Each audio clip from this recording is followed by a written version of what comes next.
Kumikintab. Kita nyo ba yan, guys? Mas makintab pa siya sa mukha ko. Wala ko nilagay dyan kahit ano. Lotion. Tingnan nyo. Diba? Look at that. Wala yan kahit punasan natin ang tissue. Walang something yan Hi Nicole! Boss J! Kamusta naman yung araw mo? Nakatulog ka Nakatulog to. Tingin ko lang. Hotdog! Marky! Yun so.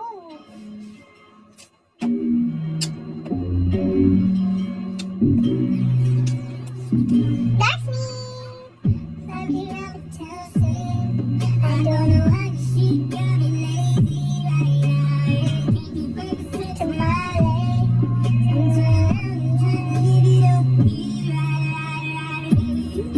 Miss, kung may iba't mo ako may pasimple ba, hindi na ako makailan.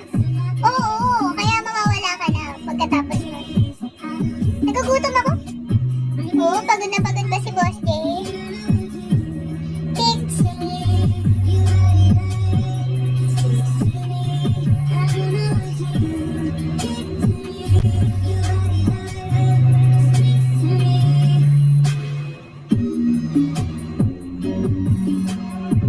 Nagugutom ako, parang I want something na gusto ko lasagna. Miss, hindi mo ba ako bibigyan ko na makahinga man lang? Makahinga man lang.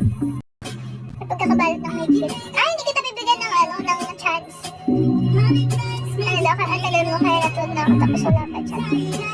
Kagabi? Saan ba ako kagabi? Oo. Wala yung cellphone ko nun, Boss J. Etong 16, di ba? Dito yung may SIM card ako. Hindi ko ata nasabi sa'yo, no? Dito ako may SIM card, di ba? Naiwan ko tong cellphone na to. Ang nadala ko palang cellphone, yung dalawang walang SIM card. Kaya hindi rin ako nun makapag-online. Pero alam ko, nung nag-live ako, nakiconnect ako dun sa pinsan ko. Pero mahina din data niya. So, saglit lang din yung live ko nun. Kasi nga, feeling ko malilate kami ng uwi. Ganun. Kaya nag-live ako saglit. Kaso lang nawala din kasi mahina nga yung signal. Mahina yung data niya din. So, eto, naiwan ko to. Bali yung ako, di ba? Ako yung nagbayad. Kahit mag-Gcash ako, naiwan ko yung cellphone ko. Buti na lang. May pang-abono yung pinsan ko sa Ate Tepay. Siyempre, meron naman siyang pera. Diba? Ako yung magbabayad. Ako yung, naiwan ko yung pambayad ko yung pambayad ko dito kasi nandito yung pera ko sa Gcash. ID number, hello. Buti na lang. May pang-abono sila. Miss, hindi ka na po pumawa sa kanya. Hindi ako